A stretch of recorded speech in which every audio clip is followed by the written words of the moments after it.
Kite's Good is a pretty decent episode of 2.5 Men. It's definitely not an all-time favourite, but I don't mind it. This is the 9th episode of the 5th season. It was directed by Sagal, and as always, there will be spoilers from now as I go through the episode and share some thoughts. I don't actually have that many thoughts. Certainly the second half is quite repetitive, it's quite slow, not a lot happens, but I still enjoyed it. So there's not really anything about this that's bad, but definitely it isn't a personal favourite. It starts off with a really lovely environment. Everybody is over at Evelyn's. Teddy is proposing a toast for her. They're getting married. It's not at that moment. They're celebrating their engagement.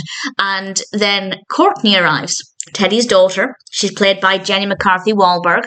And honestly, I don't like her. I don't think she's meant to be a likeable character.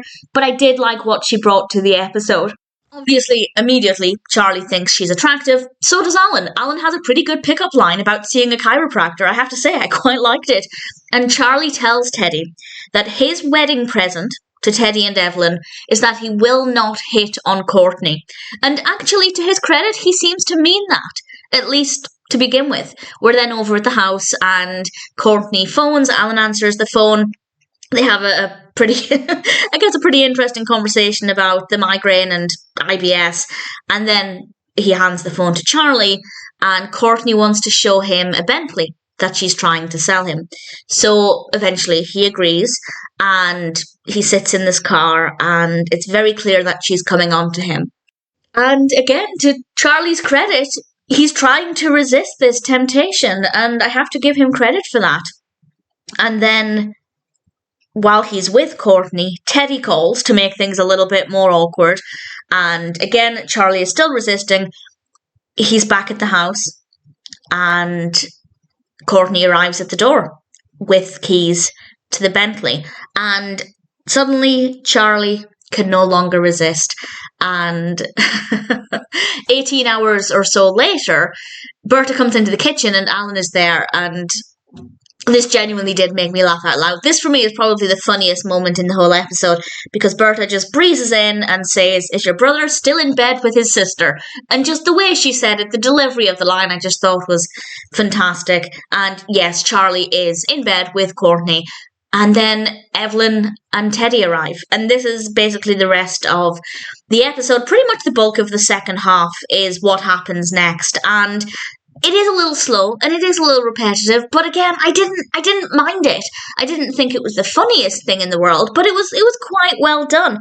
Charlie obviously is in bed with Courtney, but he manages to come downstairs pretending he'd just been asleep, and it turns out that actually they want to have the wedding ceremony at Charlie's house, and he's absolutely fine with this. Though, to be fair, considering he is in bed with Teddy's daughter, it's not exactly a position where he feels like he could say no, even if he wanted to. And then we hear loud music coming from upstairs, and Charlie pretends that it's his alarm, and I have to say that would get me out of bed as well. Very, very loud, and he goes upstairs. And I have to say, I couldn't, from the last time I saw this episode, I couldn't remember what happened next. And it is quite clever. What Courtney was doing was very clever. She was playing the music loudly, basically saying, well, I'm bored, so I either have to entertain myself or I'm going to come downstairs. And Charlie obviously tells her not to do this. He goes back downstairs, the music starts playing again, he goes upstairs, and it's basically, I will sell you a car or I will come downstairs. And I don't agree with that behaviour, but in the moment it was very clever, and Charlie ends up buying a car that, by his own admission, he really can't afford. And this was Courtney's game. Her entire mission was to sell Charlie a car in a very, very long way of doing it. But at the end of it, she got the down payment for the car. And I have to say, I don't agree with it, but it was very, very clever. And it turns out that Teddy knew. Evelyn and Teddy leave, and Teddy speaks to Charlie just as they're heading out the door.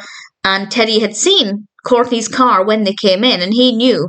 And he was actually trying to protect Charlie, and it was a really sweet moment, and I rather enjoyed it. So it's definitely not a bad episode. Honestly, I don't have that many personal highlights. Jake, actually I didn't mention this, but Jake at the beginning was trying to help Alan and Charlie leave early, and he kept kind of prompting them to come up with their excuses. Alan was going to fake a migraine, But because Courtney was there, they didn't necessarily want to leave suddenly, and things kept changing. And just Jake's response to that, I thought, was brilliant.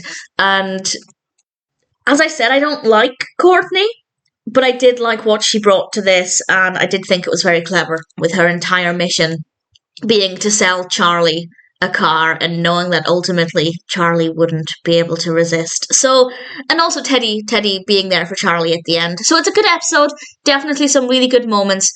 And of course, Berta just walking into the kitchen and saying very casually, is your brother still in bed with his sister? So definitely not a bad episode. I don't dislike it.